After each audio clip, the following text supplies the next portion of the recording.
Hello. Hello and good morning everyone.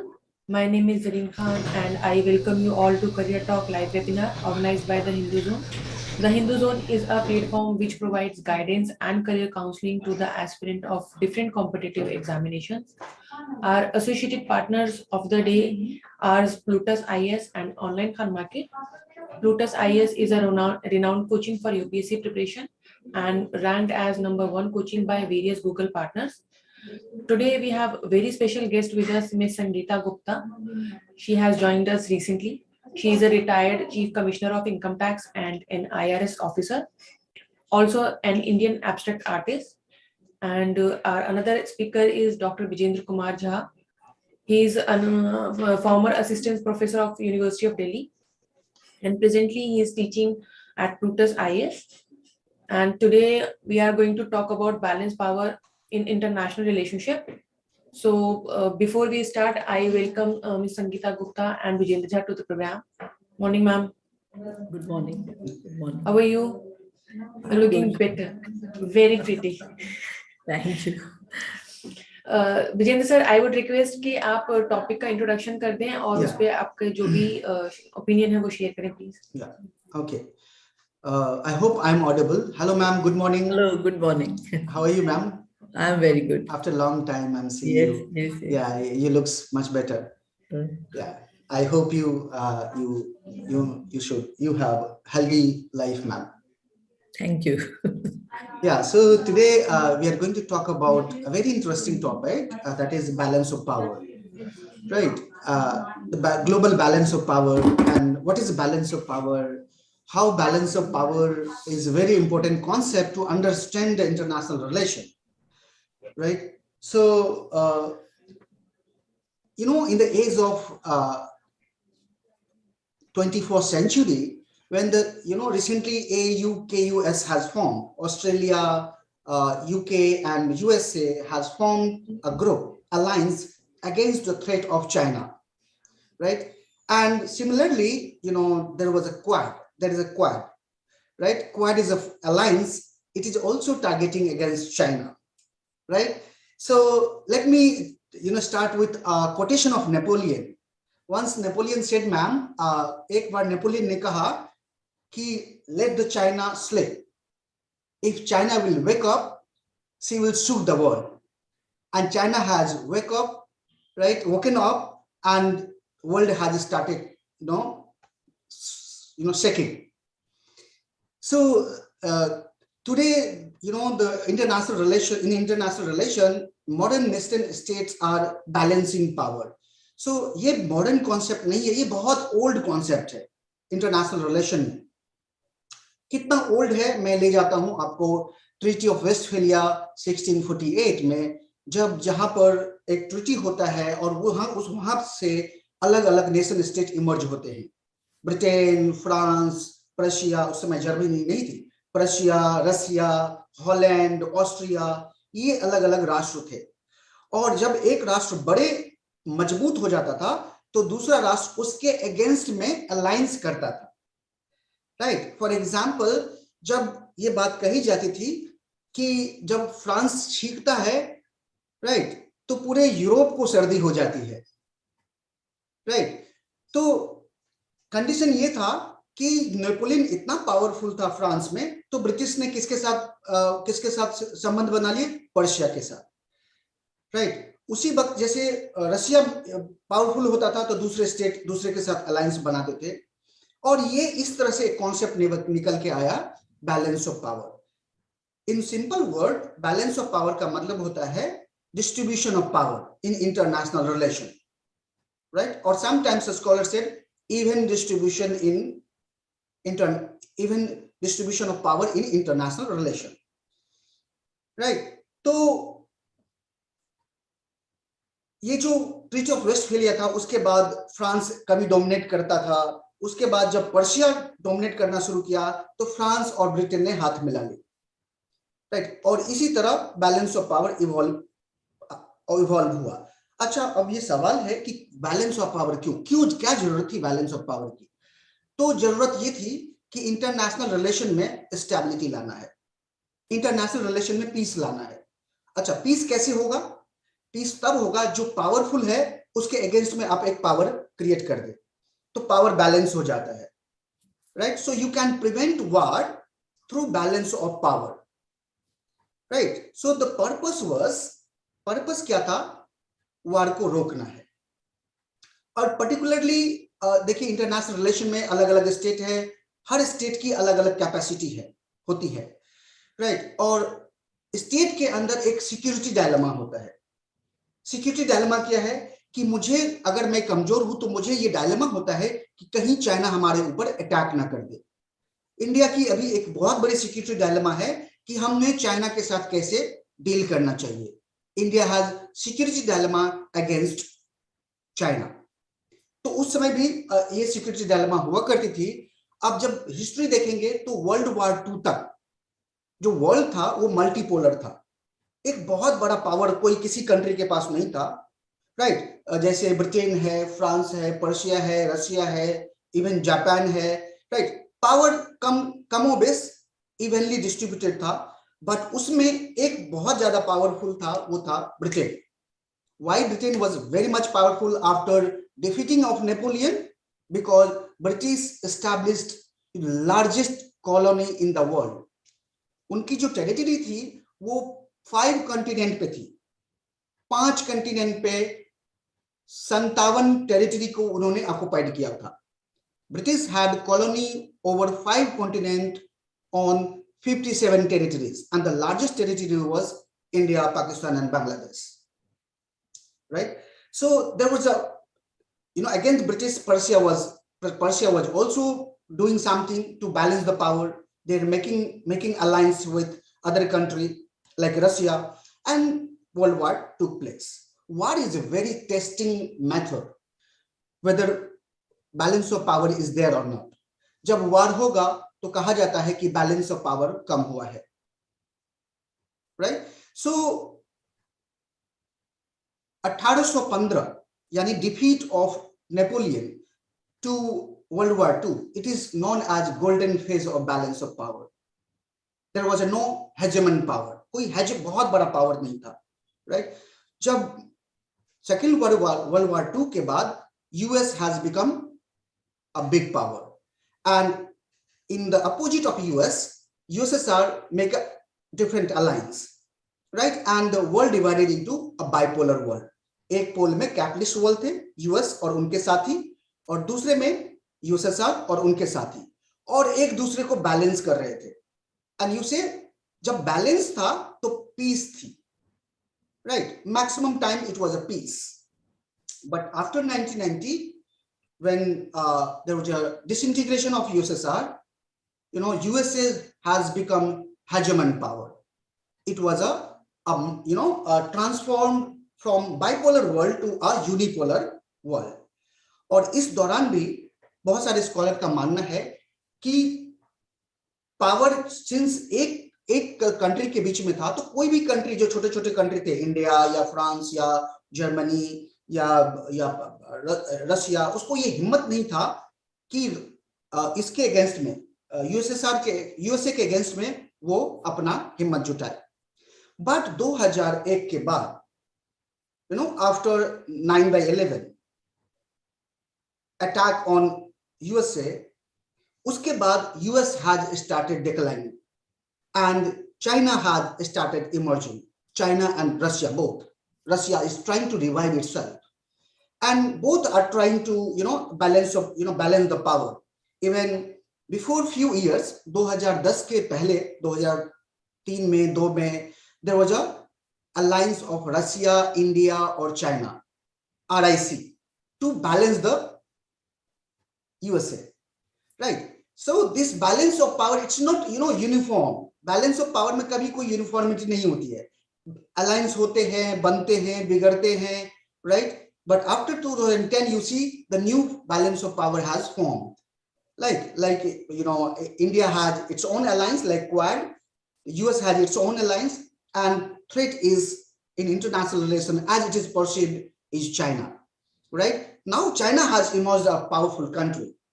China is taking conflict with India, China is conflict with Taiwan. China is taking conflict with US, right? It is, claiming on 9-dash line.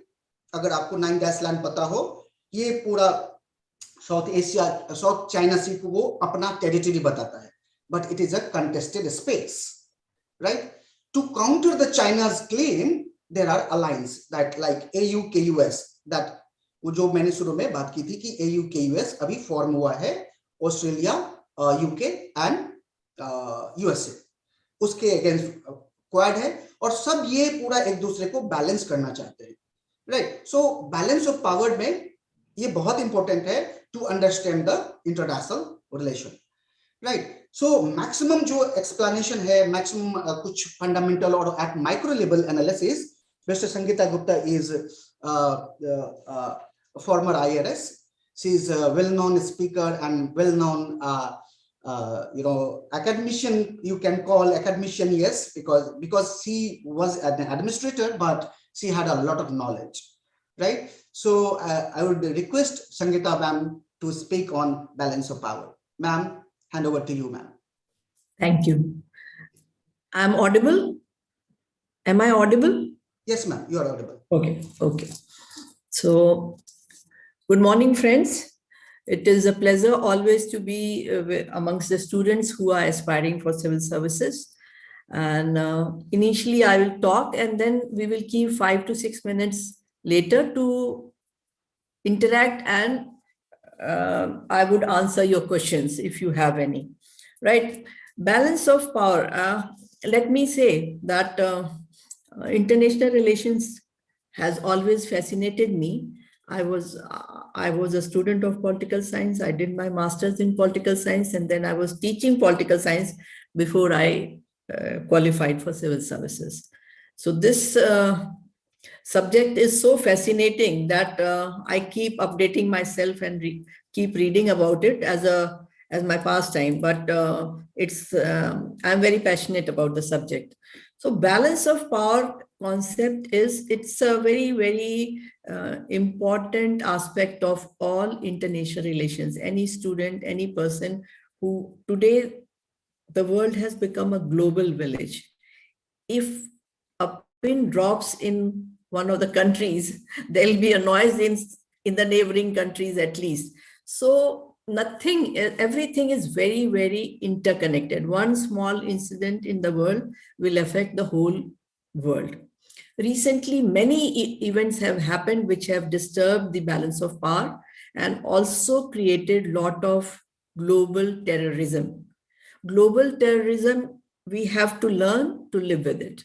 It is not going to shrink, or it is not going to fade away. It will remain with us. Each nation has to learn to deal with it in its own unique way according to its circumstances. When we talk about balance of power, we also need to know preponderance of power. So what happened is, let us take the situation before First World War. Before First World War, towards the end, in 1918, US jumped in, and by the end of the war, when the president was Woodrow Wilson, somehow US entered later when they saw that all the nations are now fatigued, they are dying, they are, tired, and they are they are exhausted. Then at that particular point, USA entered into World War I, and because of that, their timing, their strategy, it was all pre-planned where they will, get into the war. And then after the First World War, US became a very dominant power.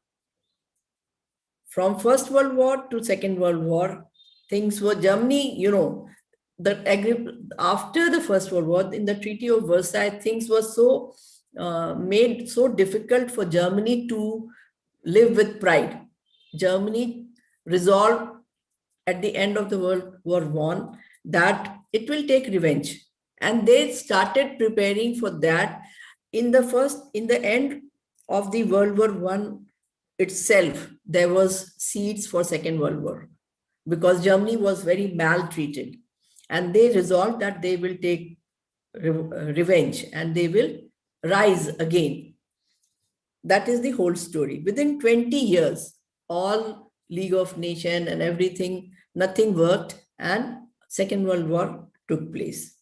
After Second World War, say if we talk about the most important aspect is the atomic bomb attack on Japan.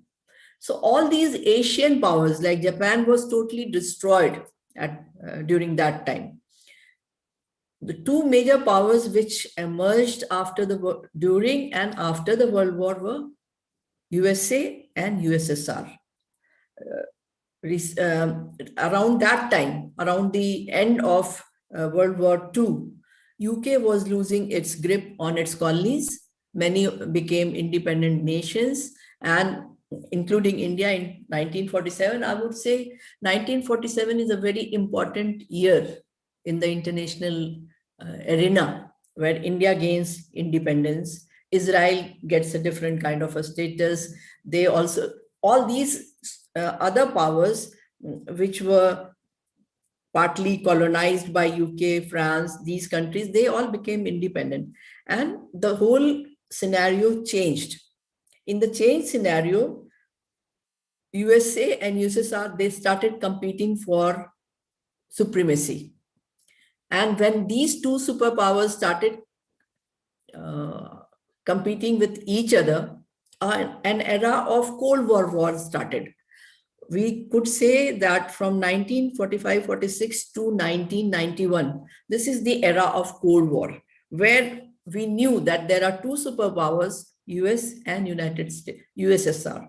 So these two powers were balancing each other in some way. But after disintegration of USSR, the balance of power became a unipolar authority. USA became a very, very important country because that was the game plan. In the whole Cold War era, USA was trying to supersede USSR, and they became successful by disintegrating USSR USSR disintegrated in bits and parts. And because of that, the whole game plan changed, and USA became the superpower of the world. And they ruled the world till 2000, when 9/11 happened. Everybody realized that the superpower is not so super strong. Because of 9/11, equations changed again. And the Cold War era also started, the Cold War era was over in 1991. I would say again, it is featuring in its own way. The situation has changed so much. The world has changed so much. So if we come to the present scenario, USSR is trying to revive its grounds. Especially in 2014, they captured Crimea, which is part of Ukraine. And still now, as on today, we are not sure within few days' time or maybe within a month's time or 2 months' time, they will try and capture Ukraine. There are two small parts of Ukraine which are in the agreement of Minsk. It was said that they will be given the authority to self-determine for themselves. Donbas and one more small state is there. So all this has created a new power game where USSR wants to regain its supremacy by taking over Ukraine by war or by whatever means. They have already taken Crimea in 2014. This is one scenario. At the same time, the authority and power of European nations, UK, has gone down very badly. They are not even important in the present scenario. Asia is emerging as a very important power sector, where China is trying to overpower even USA and to become a major power head in the world. China is a country which in last 20 years has grown immensely. in all fields. 20 years back, some 20 years back, China decided to become part of WTO. And that changed the game plan for China. China was a big populous country, and there were many, almost 50% people were below the poverty line. But after joining WTO, because it's a communist country, they could guide and force their people to work according to the will of the state. And therefore, what they did is they started creating markets for you.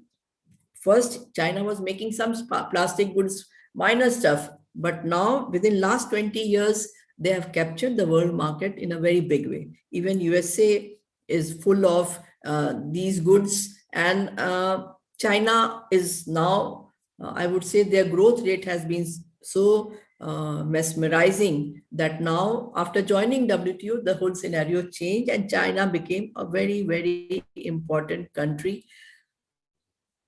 The whole problem here is USA, being the superpower, doesn't want to deviate. Nobody would like to leave its #1 position, right? So they have to sustain their hegemony. They want to remain as #1 in the world. They want a unipolar world where they can rule. And in their game plan, they had disintegrated USSR. USSR is no more that weak. During these years, these 2 decades or a little more, they have regained their power to some extent. When we talk about the Russian president, Mr. Putin, he has really done wonders to Russia, for revival of Russia, I would say. And he, with China, China, they have allied in many ways to counter the supremacy of US. And they have been successful to a great extent. Now, with Joe Biden around, they are in fact trying to bully USA now in many ways on important forums like United Nations Security Council, where they have even India allied because of we were talking about climate change, and USA always had its say, but this time USA was opposed vehemently in Security Council meetings for climate change, where China, USSR, and India also, though India has many disputes with China, but as far as climate change is concerned, they all allied. So that brings India in foreground. India is supporting China only to the extent where they feel that it is in our interest. It is our national interest, and it gives a world stature to us when we take an independent stance. And here, for climate change, we took an independence. As far as the border issues are concerned, China is trying to get into our territory. They have already captured a big amount of our land. Recently, in last 4-5 years, the Ladakh borders and those Doklam and all these issues are there. So we have to see China as a new emerging superpower. And by the rate it is growing they are using everything, all tools, economic power.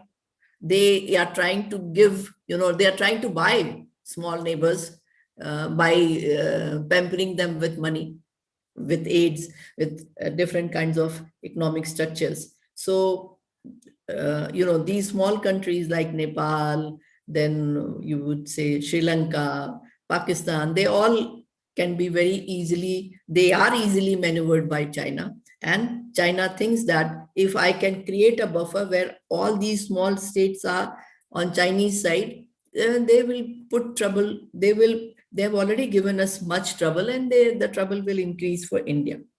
Unfortunately, in Central Asia, in Afghanistan, where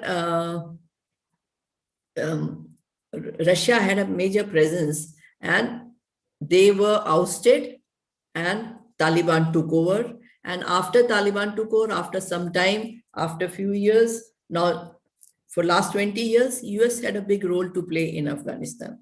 Now, when US decided to withdraw from Afghanistan, while they were in the process of withdrawing, without any resistance from the government of Afghanistan, Taliban took over. And after taking over Afghanistan without any resistance, as if it was a cakewalk for them. So what has happened is there's a big disturbance in Central Asia. Afghanistan, because of its geographical location, has a very major role to play.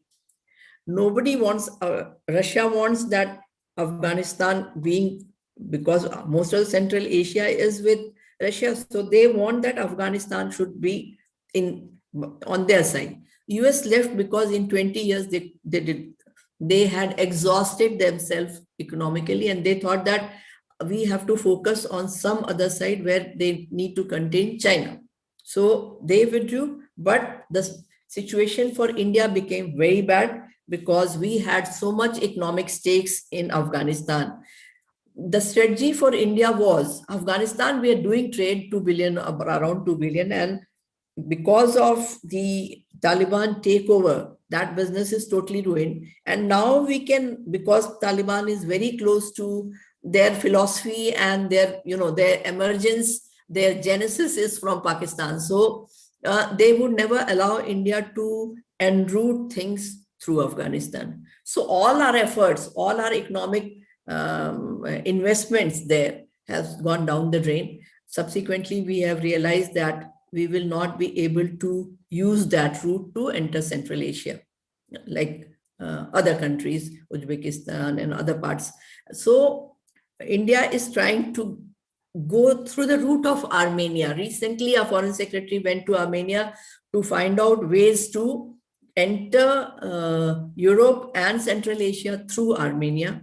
And for that matter, he has been successful into getting that kind of a route from that side, from Armenia to Georgia and from Georgia to Europe. It's an easy route. So we would be investing that side. Even today, to trade with Afghanistan, India had to enroute through Iran because Pakistan never allowed us to go through that route. So the Asian problems are too complicated, and each country is, even India was trying and is still trying to come to terms with its own development and become a superpower to begin with in Asia.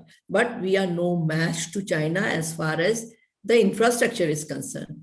As far as infrastructure is concerned, China has the best of the best highways, roads, everything. So they have invested in themselves. And now India is in the process of investing in itself to become a self-sufficient we are still in the category of developing nation. We need to develop the inner strength, the inner infrastructure, so that we can contain China to some extent. So this is the scenario of the whole world. On the other side, we have nations like Israel. We have issues there where a lot of terrorist pockets are there in between, which create problem for Israel. And Israel is very strongly supported by US forces. So that kind of equation we have. Now, because of the emergence of China, things have changed so much that now USA also wants to contain China's growth, restrain China in its own way. On the other side, Russia is trying to revive itself. So they are trying to get into Ukraine by hook or by crook. If they attack Ukraine, it may lead to a third world war itself. Because when Ukraine, to save its own skin, is trying to become a member of NATO. And that is the bone of contention as on today. If we see the balance of power situation, it is like walking on a tightrope where nobody knows on what side it will tilt. Because China has become a very important power. Russia is trying to regain its authority in different pockets. USA is trying to maintain the status quo by remaining a superpower. So this is the situation where we stand today. And the most eminent situation, which is very grave, is Ukraine. USSR has put its forces, its artillery in and around Ukraine, and it has decided that if Ukraine becomes a member of NATO, it will declare war. On the other side, USA says that if you try to capture Ukraine, we will put economic sanctions and we will see, you will have to face the consequences.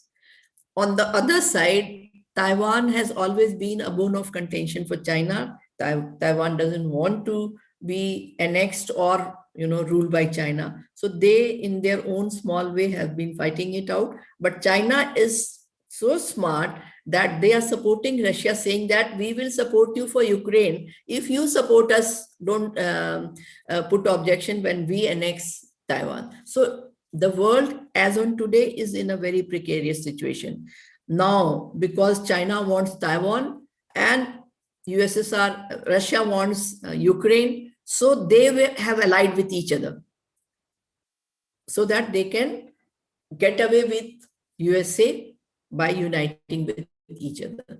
China says, okay, let me take Taiwan. Russia says, let me take Ukraine. So now the most alarming situation is for US to maintain this balance of power. And for that matter, they will do anything to contain that.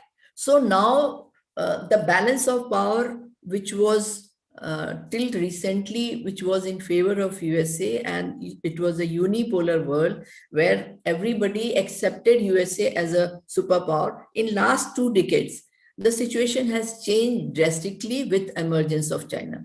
So as on today, we cannot say this, we are heading towards, this will not remain 2 superpowers. I don't think. Asia is emerging force, especially China. So Asia will again play a very important role by aggression or without aggression. By economic means, China would, and nobody can stop China. I feel so that in that scenario, Asia will become a very important aspect. It can no longer be ignored. India again is growing from strength to strength. China already has become a very, very important power center.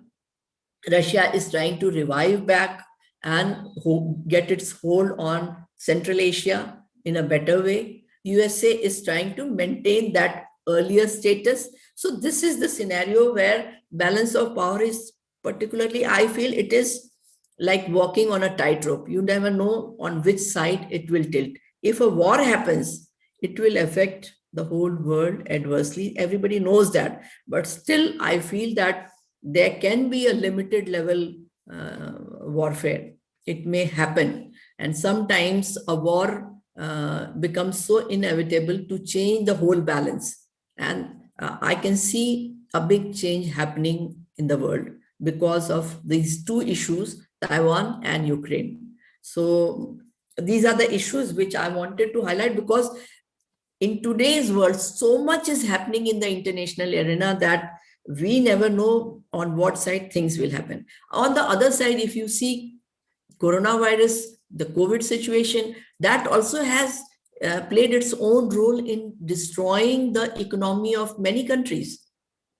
We are still struggling to revive economically, and one after the other, there are second wave, third wave. Now we hear about Omicron. But besides all this, China, USSR, Russia, and USA, these 3 major forces, they want to become more powerful.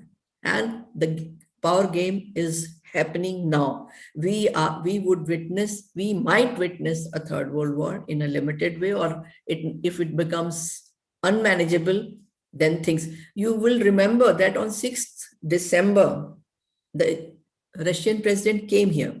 He hurriedly came to India. He took a 6 hours flight and he was in India exactly for 6 hours. And after that, he took another 6 hours to return back. And next day, they had Putin and Biden had a Zoom meeting for 2 hours where they were discussing this Ukraine issue dominantly. Then yesterday, there was a meeting between the Chinese president and Mr. Putin. So, something is about to happen. We have to see that, let us pray that these three countries may have some good sense and a nuclear warfare should not happen. But if Russia is adamant to take over Ukraine, a war is a very big likelihood in January itself. So in this particular situation, now one particular country can never remain a superpower. That is eminent, that USA will not remain the only superpower. Unipolar world may become a multipolar world where Russia, China, USA, and to great extent, India has gained strength during Mr. Modi's regime, that we have improved our relations on many folds with different countries. So India also, like, how did Mr. Putin think that meeting Mr. Modi in this situation was so important? He not only came for trade, he not only came to sell AK-203 or to establish a Make in India Amethi project. He came for much other things which are in between the lines. And to see that Russia wants the support of these countries so that they can contain the supremacy of USA. So this is the present situation. Every day, the balance will change. It is a dynamic field now. It is not stagnant with supremacy of USA. USA is not a supreme nation all by itself. There are other players in the field, and these multi-players will change the scenario. We will have to wait and see how things shape up. So with this, I would say that give me questions so that, then, because it's a very vast field to talk about the whole global picture. So I have tried to give you a global picture from Central Asia point of view, from Asia, from the main Asia. Then Europe has no role to play, much role to play. I don't think UK will do what USA is saying. UK also is warning Russia that you will have to face the consequences if you try to capture Ukraine. So UK has lost its glory. Other European countries also are not so powerful anymore. In the last few decades, USA has ruled the roost, and now the situation is threatened by Russia and China equally, more by China. So if you have questions, do put in. And Bijendra, if you want me to take any other angle of this, then I will add that also. Thank you, ma'am. This is your fantastic and very insightful and provoking lecture, on balance of power. And you have given the all dimension of the concept of global balance of power. So I have some questions sent by Zarine, because Zarine is not today here. Okay. So she sent me a few questions of the students. Right. I'll put, and then we can discuss. We'll take it one by one. Yeah. Yeah, one by one. So first question is that how India can challenge, how can India tackle the challenge of China in Asia? Vis-a-vis India only? Yeah, okay. The question is related to India and China. Okay. How India can... No, in Asia. Now let us come back to Asia, where there are two powers. One is a big brother China, and the other country is India.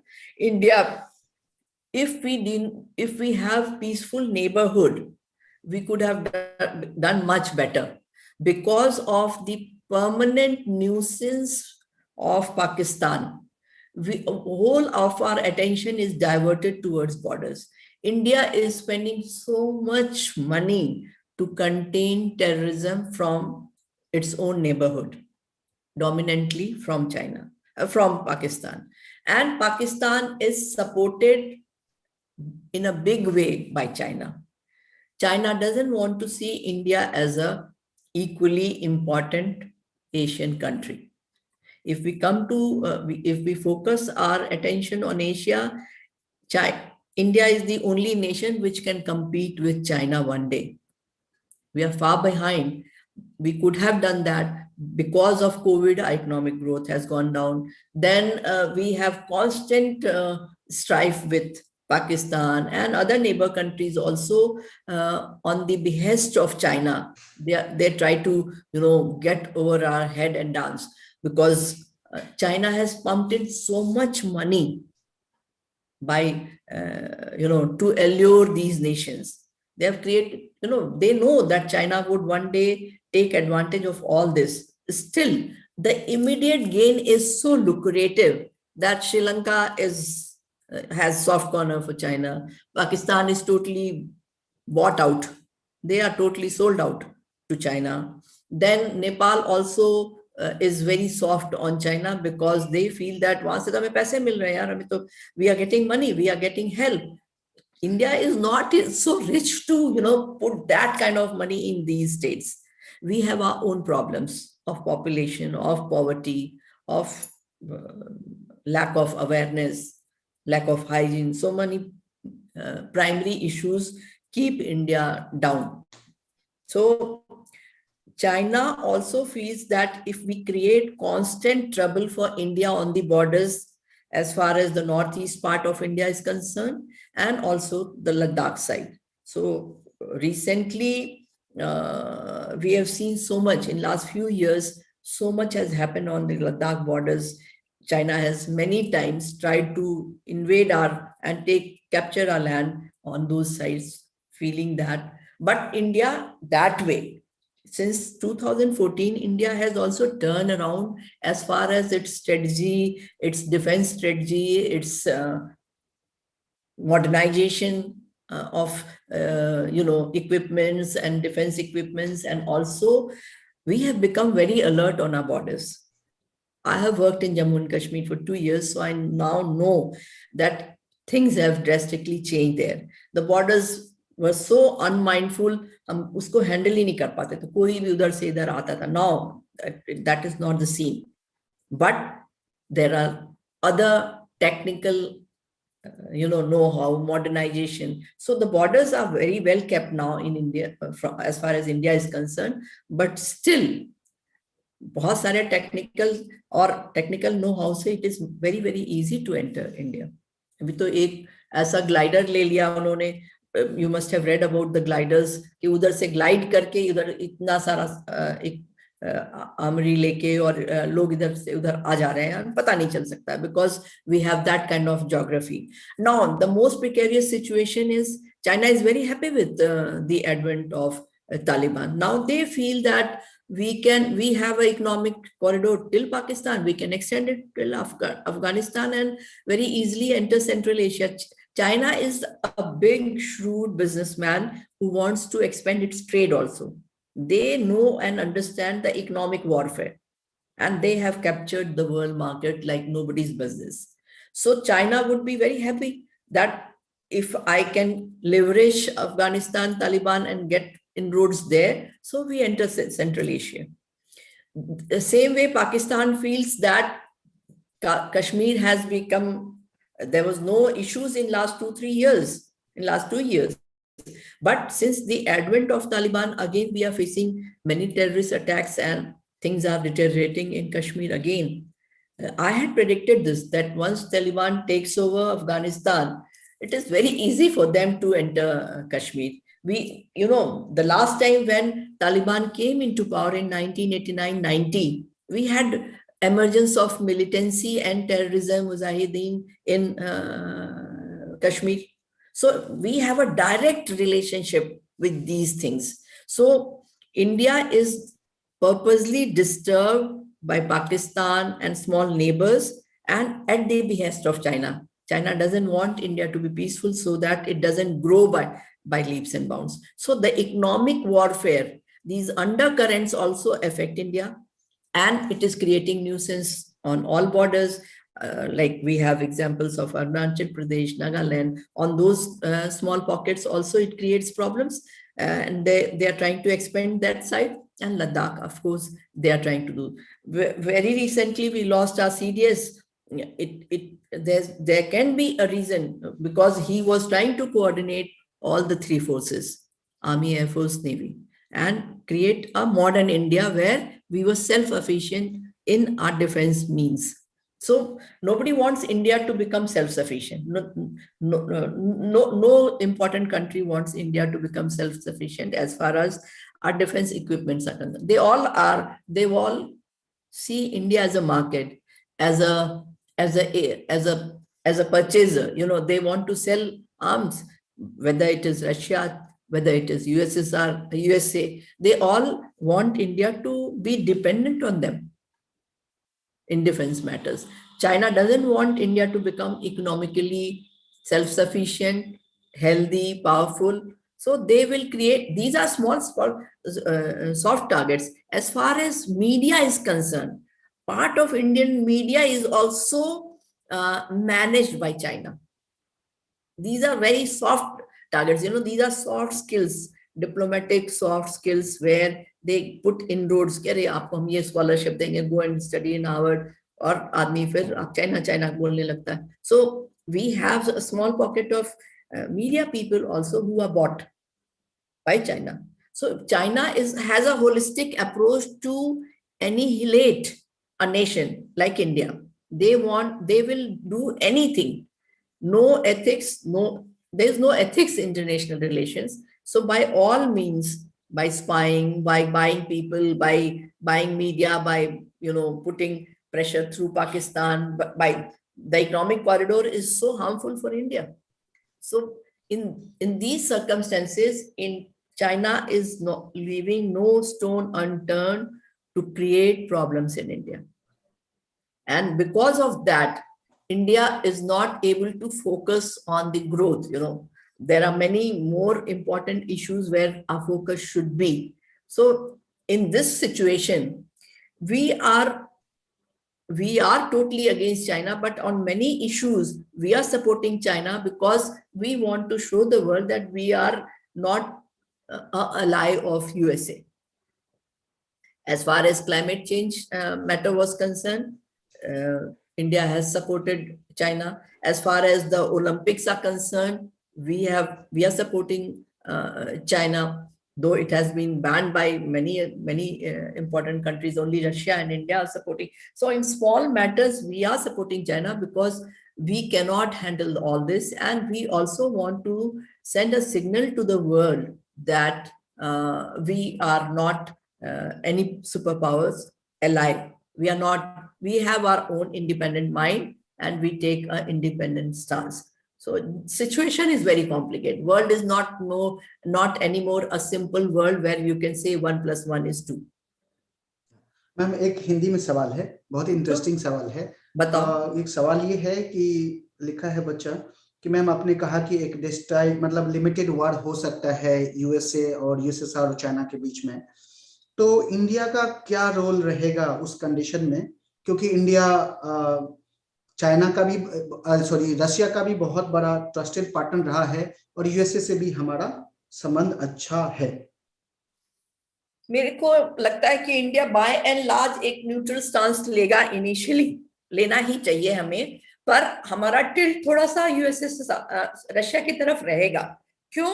क्योंकि हम balance of power maintain करने के लिए भी Russia का थोड़ा और strong होना शायद वर्ल्ड के लिए ही अच्छा हो.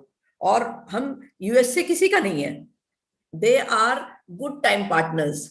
USA is a good time partner. वो पूरा मुसीबत में कभी भी किसी के काम नहीं आता है. They only see their self interest. Whatever suits USA they will do that. उनकी अलायंस 1 मिनट में बदल जाएगी किसी के लिए भी. So we know that long time friendship with Russia will stand by India by all means. It will never, but USA, we cannot trust USA to that extent. So I feel that we, in very obvious manner, we may not ally with anybody, but we will always have a soft thing for Russia, and that should be the case because Russia के तरफ रहने से हम China को थोड़ा handle भी कर सकते हैं. But if we take sides with USA, USA हमारा साइड लेने वाला नहीं है और चाइना से हम लोग अकेले निपट नहीं सकते हैं. So to be very diplomatic, India should not be on the side of USA. That's what I feel. And what is your opinion on this? Ma'am, it's a, there's one author. His name is Graham Allison. And he wrote a book, A Destined War.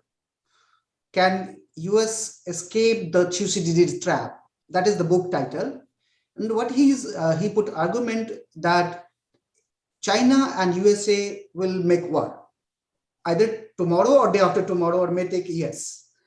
This is because why China and USA will make a war, because USA is declining heavily, right? And China is rising.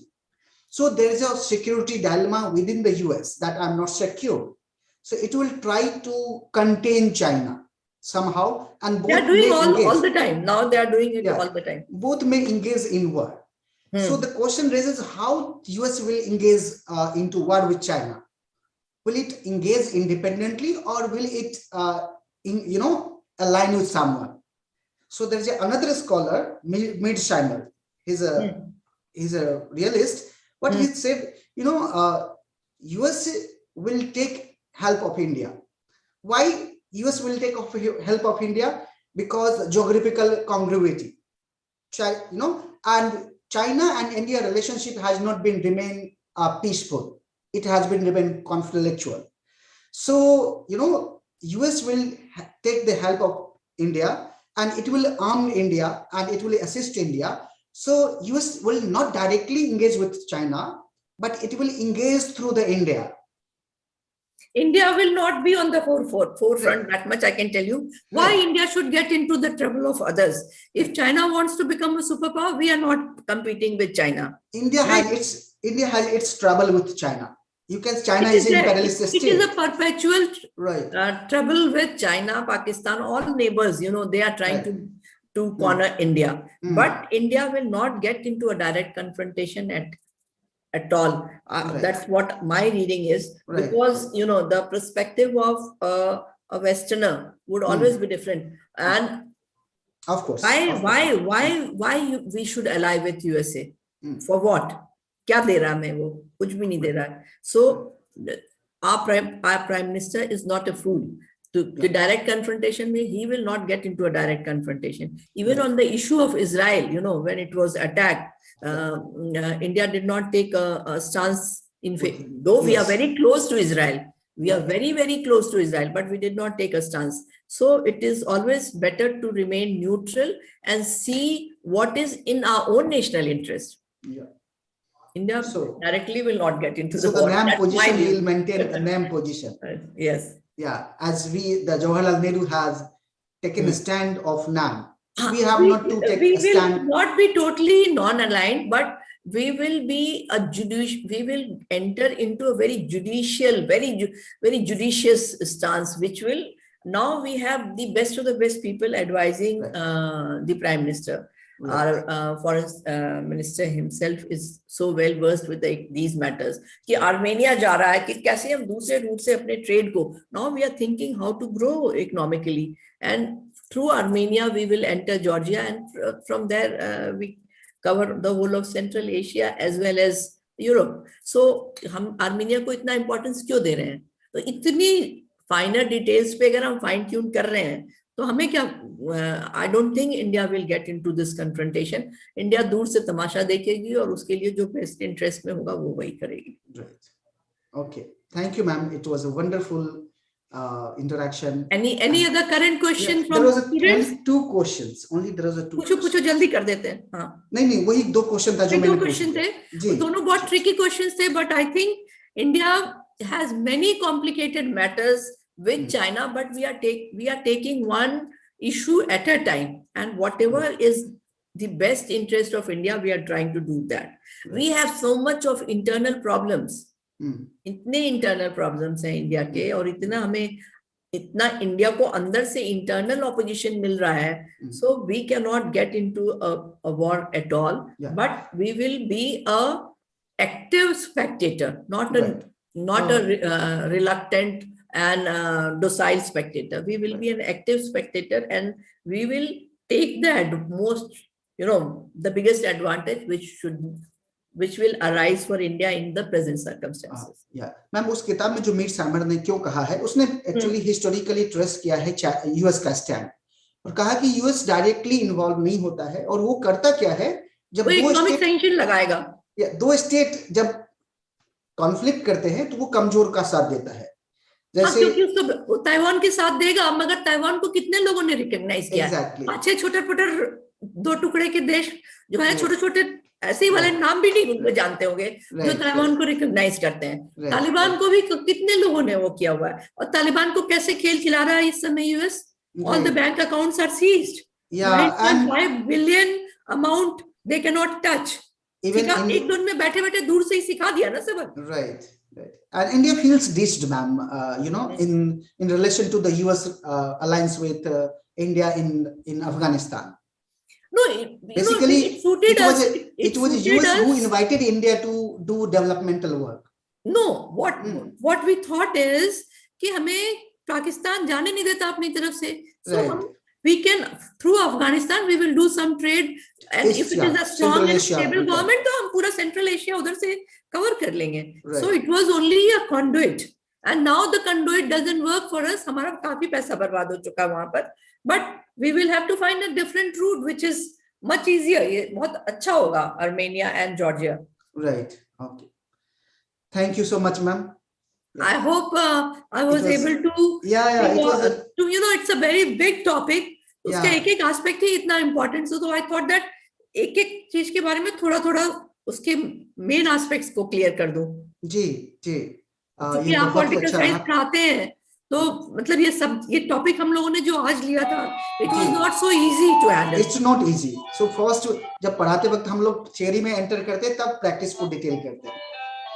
तो of course ये बहुत बड़ा concept था, और इतना इतिहास रहा है बैलेंस ऑफ पावर का, इतना बड़ा इतिहास रहा है 1648 से लेके और आज तक, जो क्वाड और AUKUS बन रहा है, वो चेंज हो रहा है, सारा सिनेरियो बन रहा है, but you have put very intelligently everything at the correct place.